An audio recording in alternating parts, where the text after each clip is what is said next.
Welcome to Aiken This Week. I'm Glenn Parker. Joining us today is Jeff Metz. Jeff is the Athletic Tourism Supervisor for the City of Aiken. Jeff, welcome to the show. Hey, thank you for having me. That's sort of an odd title, Athletic Tourism Superintendent. What does that mean? Why is it that title? Well, a few years ago, we combined athletics and tourism, and we were doing a lot of the same things. Sports tourism at Citizens Park had really taken off. We were trying to host a lot of weekend events, and we were traveling to trade shows and conventions around the region and trying to recruit against other cities and counties. And you know, we just felt like that our tourism department could step in and help out that. And we were also working with all our tourism partners around the city, and we just wanted a consistent message and have really one person communicating with those tourism partners, and it seems to work out pretty well. Good, good. We talked to Jenny a couple of weeks ago on the show, so we won't focus a lot of time today on tourism. We're going to spend a lot of time talking about athletics and what's coming up. So tell us a little bit about yourself. You've been with the city a while. Tell us about your responsibilities with the city. Okay. Like I say, I oversee athletics and tourism. The big one, I guess, for athletics is Citizens Park. We do year-round sports programming out there with youth and adults. We also oversee the Weeks Tennis Center. We have the Aiken Visitor Center and Train Museum as well, and also the Farmers Market, which is down on Williamsburg Street. And we also do the Summer Market downtown. So we do all the sports programming. If we want to stay on athletics, we try to provide an array of sports programming for youth and adults, seniors, and special populations. Okay, so busy summer, lots been going on, I know, at Citizens Park with the mini tournaments, and we're going to talk specifically about the Dixie World Series, but what else has been going on this summer with athletics? Yeah, hosted several camps. Kenny Thomas had his annual camp out there, and it was well attended. We've had some soccer camps that's going on out there. We had a couple of 5K races that went on. Of course, our splash park has really taken off in the last few years, and as hot as it's been really busy. So I'm sure. All right, let's focus on the Dixie World Series for a little bit. That's coming to town in August. Tell us just overall about the Dixie World Series, and then we'll get into some specifics. Okay. In our 13 and 14-year-old baseball program, we sanction with an organization called Dixie Boys Baseball, and each year they do a district, regional, and World Series level tournament. And we've hosted the districts, we've hosted states, and we've also hosted World Series in the past. And what that is basically teams from Virginia all the way to Texas play Dixie Boys Baseball. And the state champions from those states will travel here and compete for the World Series title. And we will also have a host team in each age group, one team for the 13-year-olds and one team for the 14-year-olds. They've been practicing and playing games all summer trying to get ready and prepared for that. So we'll play that. We'll start July 31st and go through August 5th with that. The championship game wraps up Wednesday morning, weather permitting, of course. So hopefully we have good weather and some of these thunderstorms will subside. Sure. And those games, I think, early on in the tournament, they start around sometimes early morning, early afternoon, and they really wind up by 9 or 10 at night. They're not very late, again, depending on the weather. Yeah, we like to wind up by 9 or 10 at night. You'll see in the first few days, though, there'll be some extra inning games that'll really push us back. But we'll start at 1 o'clock on Saturday and Sunday that weekend. We do have an opening ceremony the Friday night prior to, and we'll have that at the USCA Convocation Center, where we'll introduce all the teams, and the community is welcome to come out and attend that. We'll start that around 7:30 that evening. So, okay. Do you have an opening speaker this year? Kenny Thomas will talk about what he's doing and provide a motivational speech for those kids prior to the opening ceremony, but that's closed to just the teams and the coaches. Good. And the public can attend starting around 7:30, where we'll introduce them. Kenny will definitely be entertaining. Yeah, he does a good job. So you said they're coming from Virginia to Texas, and each state will send a couple of teams. Where do these folks stay, and what kind of impact does this have on Aiken? Yeah, part of our bid package was that we have to put all these teams up, or at least provide a certain number of rooms. We provide 5 rooms per night for these teams. And our city hoteliers have just really stepped up. They're very gracious with us. They've helped us tremendously. They help us every weekend to host these events. And so all the teams will be staying in city hotels. And they'll be dispersed around from the south side over to the west side, those areas. But everybody should see them around town, and I think the businesses are excited to have them here. Good. I know usually you see them in restaurants or whatever, and they usually wear their jerseys or the parents. So it really shows the impact an event like this has on the community. Yeah, we've had several restaurants step up and help us out, and give the kids coupons, free meals for coaches, that type thing. And that just really goes a long way to showing the City of Aiken's hospitality toward our visitors and guests for that week. Okay. Now, if I want to go to the games, what's it cost for me to get in the games? Well, this tournament's a little bit higher, but it's $8 a day for an adult, $5 for a child. $1 per ticket goes to a scholarship fund for these kids, and Dixie awards that each year. And so the money is going for a good cause. And it is very expensive to host this tournament, so that's why the prices is just a little bit higher than our normal tournament. So. But that's for the day. That's not just for an individual game. So you could come and watch 6, 7 games in a day. Yeah, you can sit out there all day. We'd love to have folks come out and see that, and you get to see a lot of baseball, a lot of good baseball. Okay.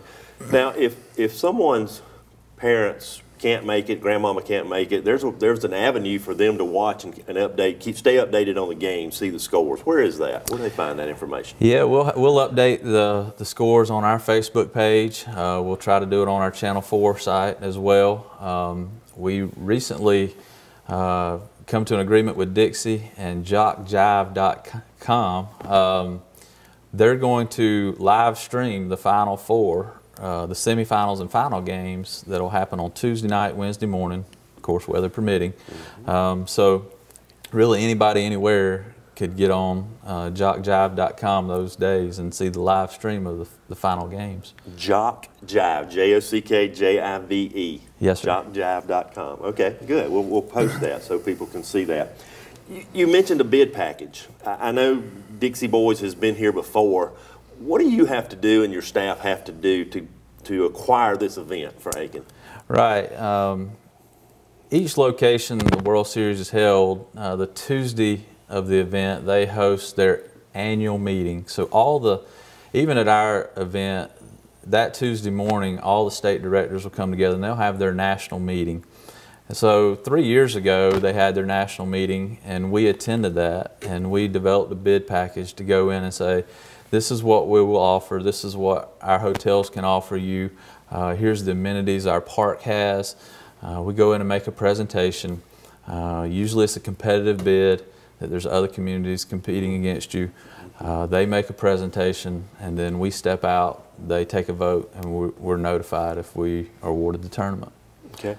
I know in past years when I've been a part of that, we've competed against bigger cities, bigger complexes. They've offered a better package, but somehow Dixie would come to Aiken. What is Dixie Boys like about Aiken? Well, we have a lot of amenities inside Citizens Park, and our hotels are close, our restaurants are close.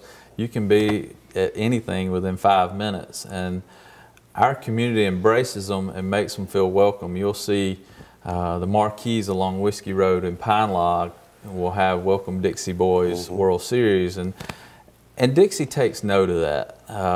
In a larger community, they may not have the buy-in that we do, but our community really embraces it and helps us out with that. I know the Aiken Standard does a good job too of covering that on a daily basis.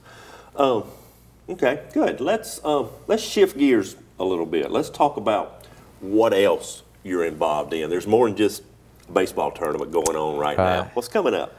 Well, we end that tournament on a Wednesday morning, hopefully. That Saturday and Sunday, we host a USSSA Southeast Baseball Regional. We'll be using Citizens Park and USCA's baseball stadium. We're expecting about 50 teams, kids from 8 to 18 years old will be playing in that event.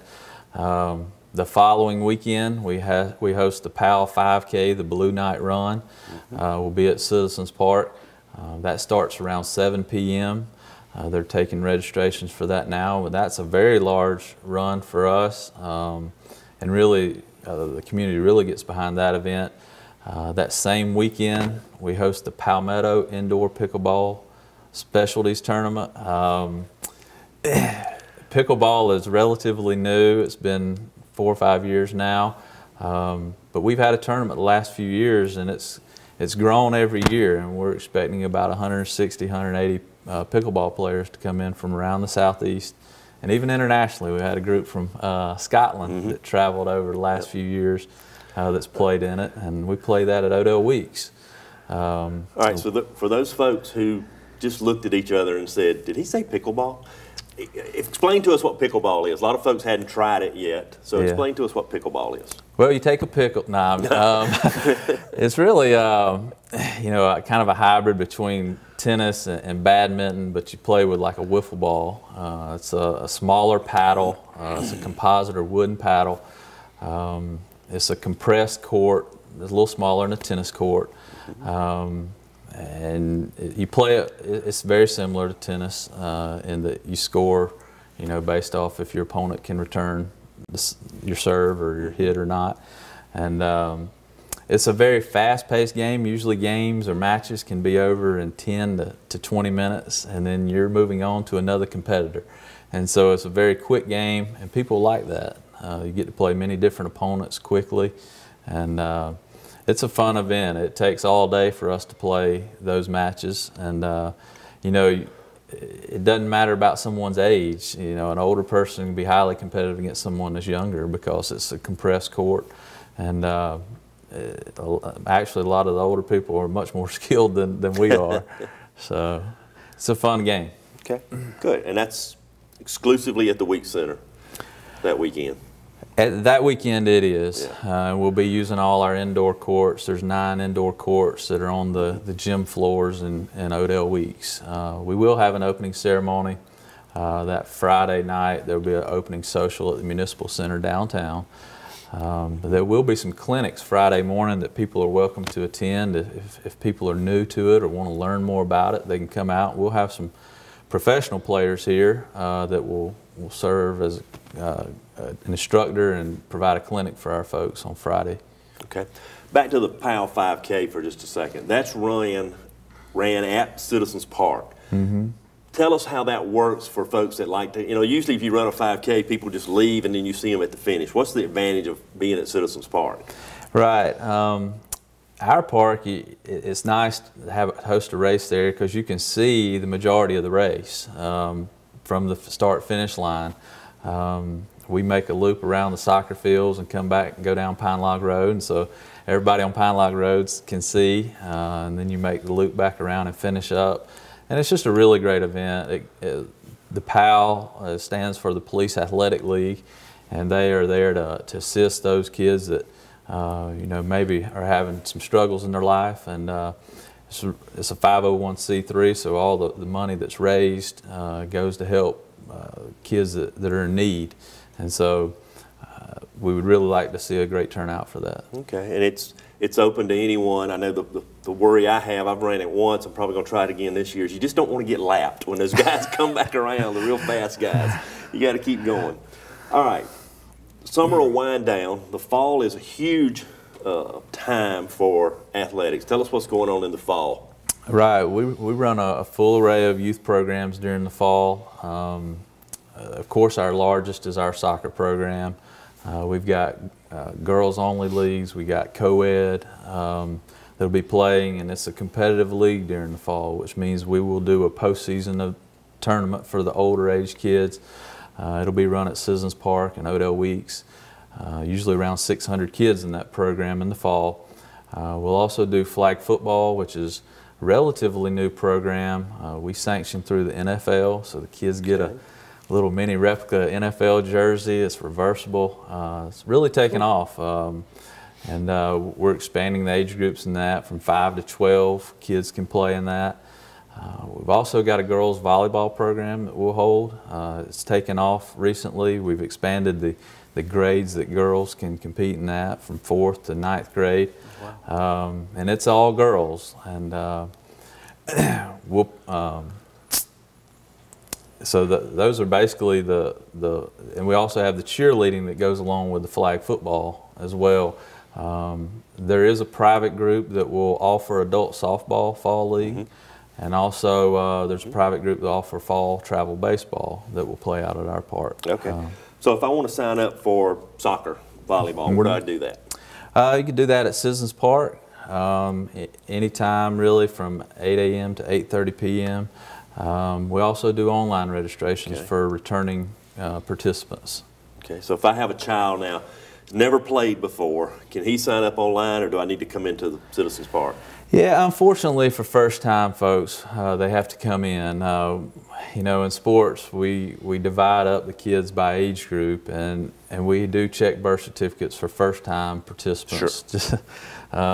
You know, it's made some national news for some kids playing out of their age group, and we do check that. But once we check that the first time, we get you in our system, you're good.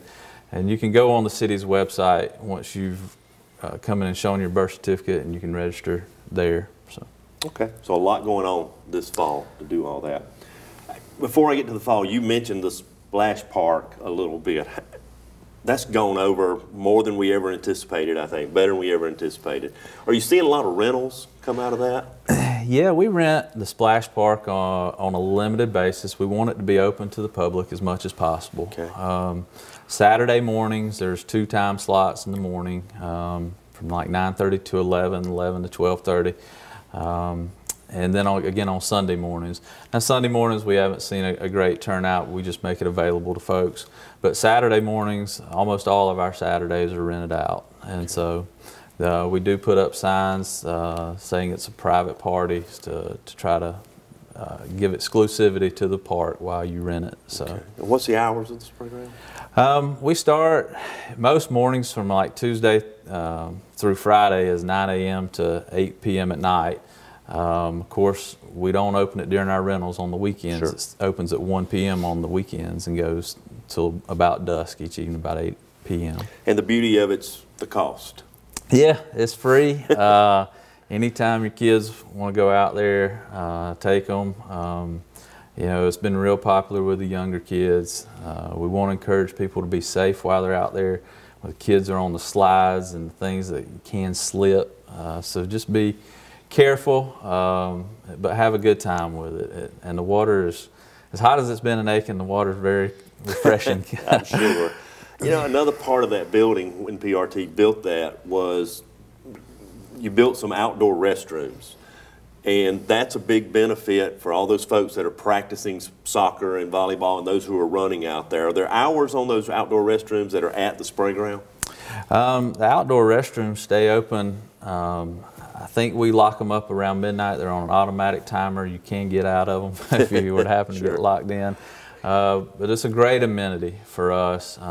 We used to have portalettes out there, and that just made people a little uncomfortable. Having nice, clean restrooms out there that can service our soccer population, the folks that walk the track. So those are open most hours of the day. Okay. Now, if there's a lot of new sports coming on, and we're going to talk about trends in a little bit, but if someone walked in and they said, hey, we want to start bubble soccer, I seen that one the other day. If someone wants to start bubble soccer in Aiken, how would they go about doing that?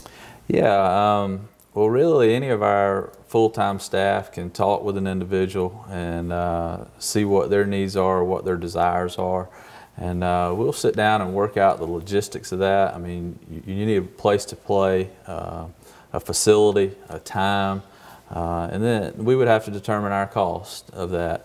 But we've seen the bubble soccer and I think knocker ball is what they've called it, and we're still kind of feeling that out a little bit. It looks a little bit unsafe, but I hear that it's pretty safe.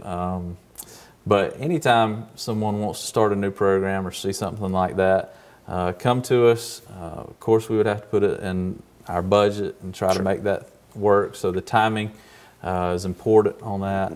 But we'll be happy to sit down with anyone that wants to start a new program. Good. Now, you mentioned early on, we've talked a lot about what goes on at Citizens Park, but you also manage the Weeks Tennis Center.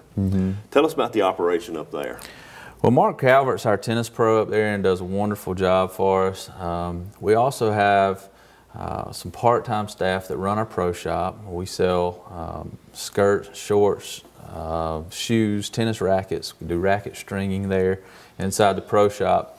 We also have contracted instructors along with Mark who offer clinics and lessons. We do summer youth camps up there. We've partnered with our recreation centers to offer some clinics for the kids that are in day camp at Odell Weeks, Smith Hazel. So they do a very good job at trying to keep the courts full up there. There's clay courts and there's hard courts, and you know, I think the older you get, the more you enjoy the clay courts, the easier it is on the knees. Sure. Sure. But they do a great job up there. And so you've been pretty successful, not only from a local standpoint, but also with South Carolina USTA in hosting some tournaments. How's that worked in the past? What have y'all hosted? Yeah, we've hosted the adult state championships at different levels. There's lower levels like a 2.5 or 3.0, up to a more skilled level, which is like a 4.5 or 5.0. Usually those state championships are held in May, and they do them by different age divisions. You may have an 18 to 40-year-old group, and then you may have a 40 and over group. We've hosted those. We've hosted the senior state championships in the fall. We're open to working with South Carolina, the USTA, or Southern USTA on any of their events. But people really like our tennis center. I feel like it's world-class tennis facility. And our partners around the area, the private partners, Woodside, Hounds Lake, Fermata, USCA, even North Augusta has pitched in and helped us host those events because we need upwards of 60 courts to host it. And we don't have quite that capacity with us. We're around 26 courts. So we depend on those folks to help us host that. Okay. Now, if there's league play is huge. If someone wants to be a part of a team that's in the league, how do they go about getting on a team? Yeah, they can come into the tennis center and talk with Mark. They can go to any of their country clubs and speak with those folks, maybe get them on a team there. All those groups have teams that play in those. There's morning league, ladies tennis, there's evening USTA leagues. But I would encourage anyone that wants to know, just come in.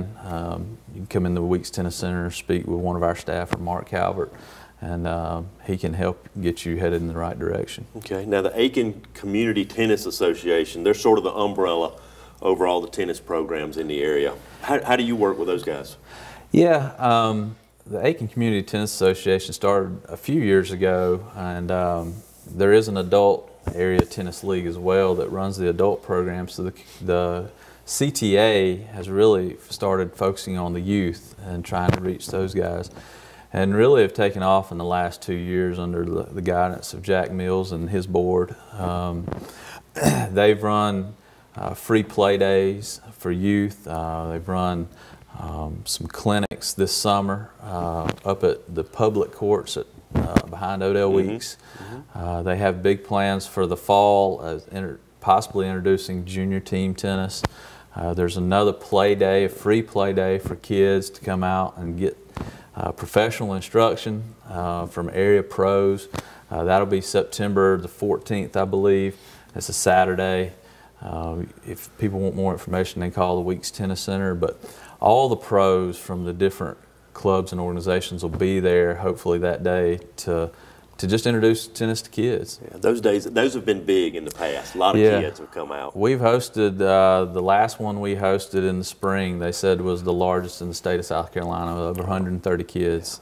And so every kid walked away with lunch and a free t-shirt, and the kids 10 and under got a free USTA membership, so it was a great day. Wow, that's great. All right, that's a lot of stuff going on. All this is done by your staff at Citizens Park. What do you have, 40 or 50 staff out there to run all this? We have 5 full-time staff out at Citizens Park, and then we have 6 or 7 part-time folks that work during the evenings to ensure, you know, kind of the safety of our operation. But we have athletic coordinators that are out there. There'll be 3 athletic coordinators that work and put all this on. Okay. And you rely a lot in your league play on coaches and volunteers, and really couldn't do it without those folks. Absolutely. You know, we just help kind of organize things, but we're so dependent upon quality volunteers. We don't get out and coach the kids, or we're not the direct contact for most kids. Once that coach is in place, they are the way we communicate. We communicate through the coach communicates through those kids, and so really the experience that a child or parent has is dependent upon the quality of our coaches. Right. And so we're always in need of quality coaches. Okay, I want to be a coach. What do I do?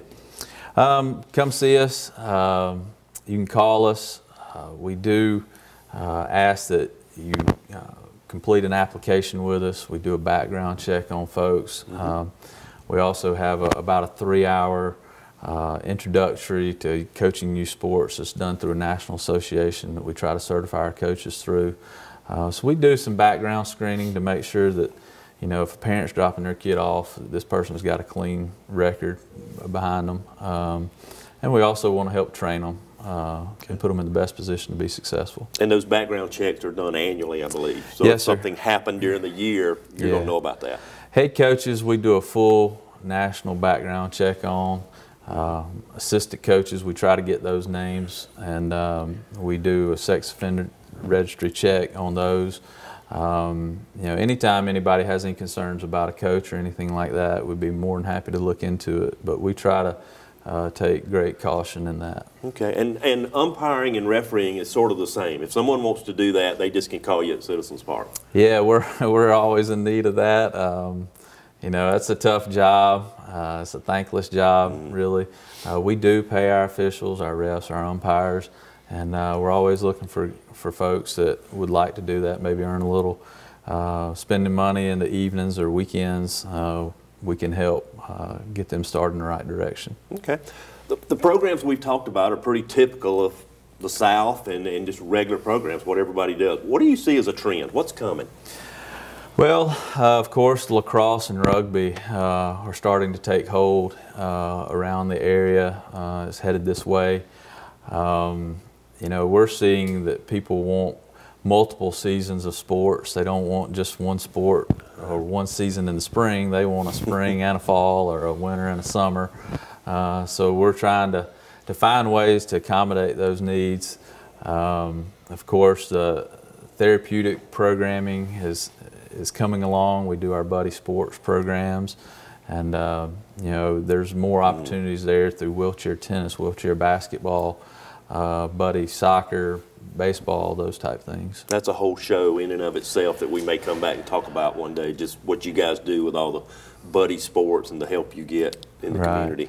Well, we're really dependent upon volunteers there. There's a buddy sports board there that steps in and helps us out, because we're not experts in really anything. We do a lot of good things, sure. But those folks that raise those children and really volunteer a lot of time have more expertise than that. We just try to accommodate them, provide the fields, the space, and that type of thing for them. So. Okay. Now, the city recently bought land on the north side, and over the next few years they're going to be developing this park. As we wrap up the show here today, what would athletics sort of like to see in this park? What is your need for facilities? Right. Right now we're hosting most everything at Citizens Park that's outdoor. We've had some concerns or calls for just soccer fields. Soccer can be strenuous on just regular grass field, a lot of play on it. It can wear down over time. So we have to manage that throughout the year. But we would like to see some soccer facilities on that end. Maybe football facilities there as well, and maybe the AstroTurf is kind of taking hold in some communities. Maybe look into that and see if it's worthwhile having. And we could always use more indoor gymnasium space. Sure. You never can have enough gyms. You can do anything inside. So. Exactly. Well, thank you for coming on the show today. Yeah. It's football season. It's coming up. I know you're a big Tiger fan. Any prediction on the Tigers for this year? They were just voted #1 in the ACC, and usually when they have high expectations, they let us down. So we'll just wait, and hopefully they can keep everybody healthy, and both teams in the state, or the big teams in the state, will have good years. Exactly. Thank you for coming on. Let me remind you, if anyone has a topic or anything you'd like to hear, to send us an email to City of Aiken send us an email to aikenthisweek@cityofaikenSC.gov. Have a great week.